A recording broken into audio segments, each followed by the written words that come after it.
Welcome back to Level Headed Gamer. My name is Joseph, and today let's do another Outriders video. Today I want to do something different by talking about not just status effects, but we're talking about what is firepower, what is anomaly power, what is the mods. We're going to talk about every possible, what are secondary status effects, what is effect resistance. We're going to go through all the type of effects and things that can happen in the game that will affect your build on more minute, more detailed, and more kind of advanced levels, so to say, to make sure that we pay attention to those things as well. You might know all of these, but I'll make sure to timestamp them all down below for you guys so you know that you're not wasting your time.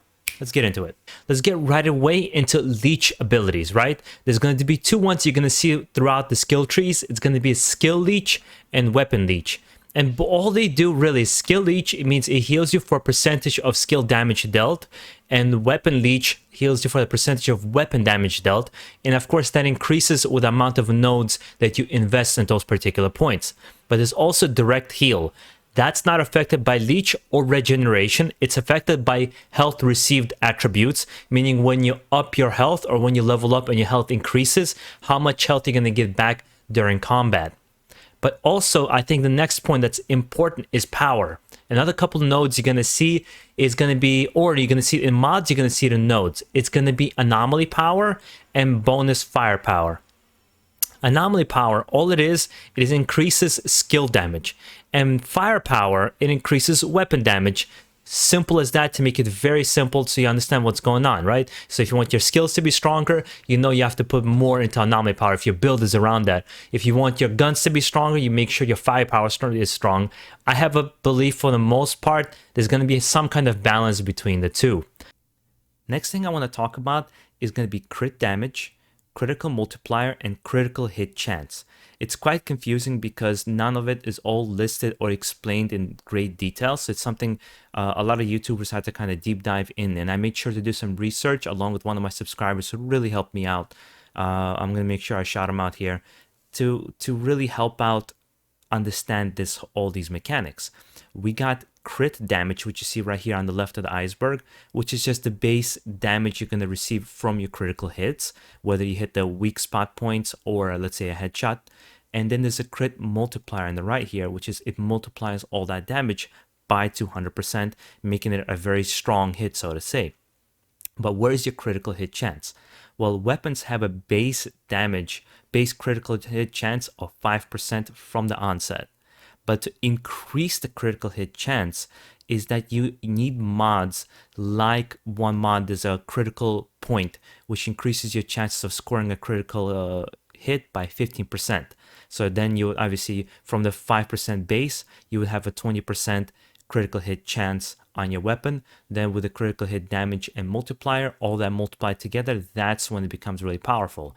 The one thing a particular YouTuber pointed out, Dad for you, is that it becomes more useful on guns with high crit multipliers, which absolutely makes sense on something like revolvers, rifles, sniper rifles, and some of the shotguns which have very high crit multipliers, because if you do get a critical hit, you want it to be as much damage as possible, and that's the guns with the most crit multipliers overall. The next set of things I want to talk about is going to be status effects.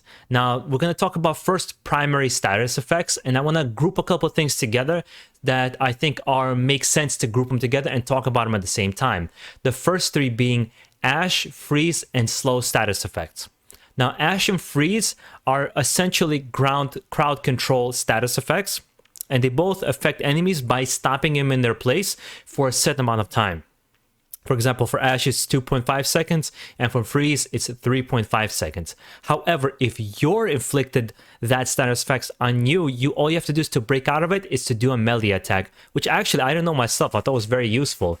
And there's also another crowd control ability. It's slow. It basically reduces movement and attack speed from 30 to 75%, depending on the enemy's status resistance, for duration depending on the skill or mod being used. Now, I'm sure you just heard me talk about status resistance, right?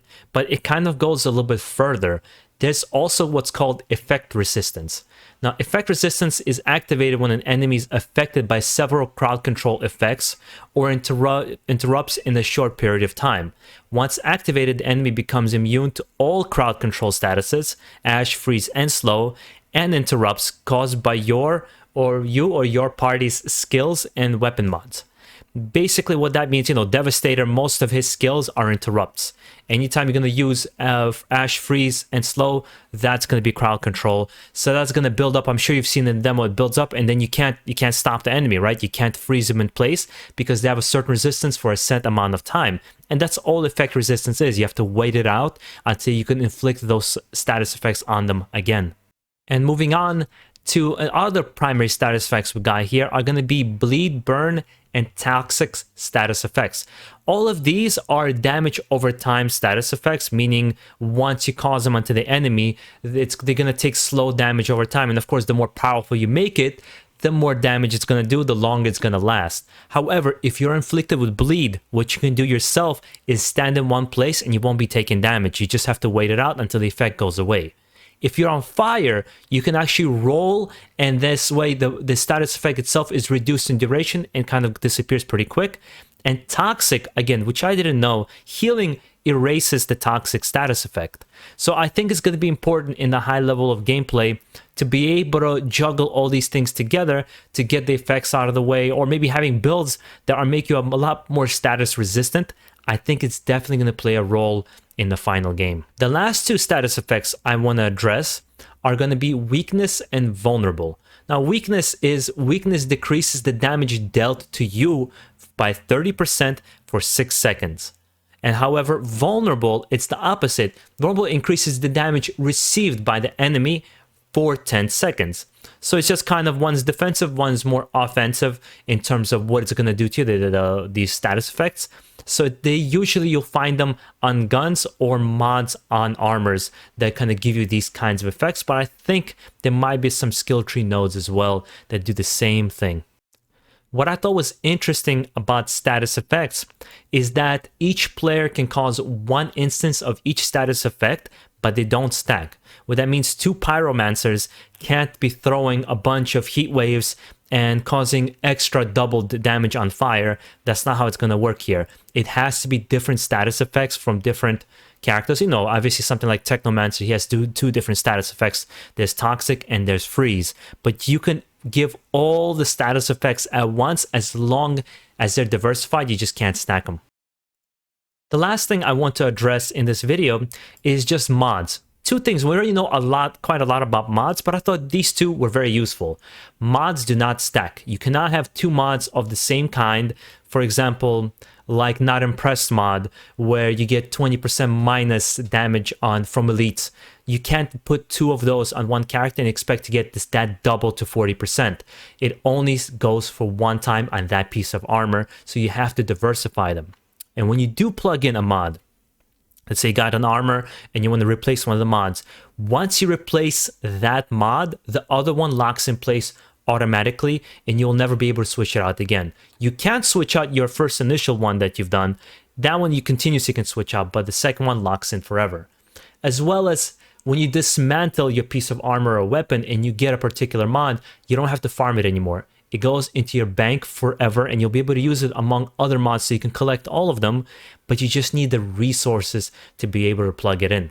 And these are all the status effects I was able to find that I thought would be very useful to kind of get to know, especially for people who enjoy creating builds and getting into the nitty-gritty and seeing how they should build each character. For example, I'm doing a lot of theory crafting right now, so this becomes very useful in that sense to make sure you can make the most min-max build that you can make. Obviously, this is all theory, so we won't really know until we get our hands on the game to really test some things out to see what's actually useful versus what we think is going to be useful. But guys, I hope you found this video useful, and I'm gonna ask you guys to make sure you leave a comment down below because I want to know what you guys thought. Is there any one of these guys that you didn't know? If you knew all of them, how are you going to implement some of these status effects, if at all, with your character builds? I would love to hear from you guys. And make sure you enjoy the rest of your day. If you're out there farming Outriders, I know I expressed my opinion on that, but hey, enjoy that as well. And you guys have a good one. We just got a couple more weeks left until the game comes out. Peace out.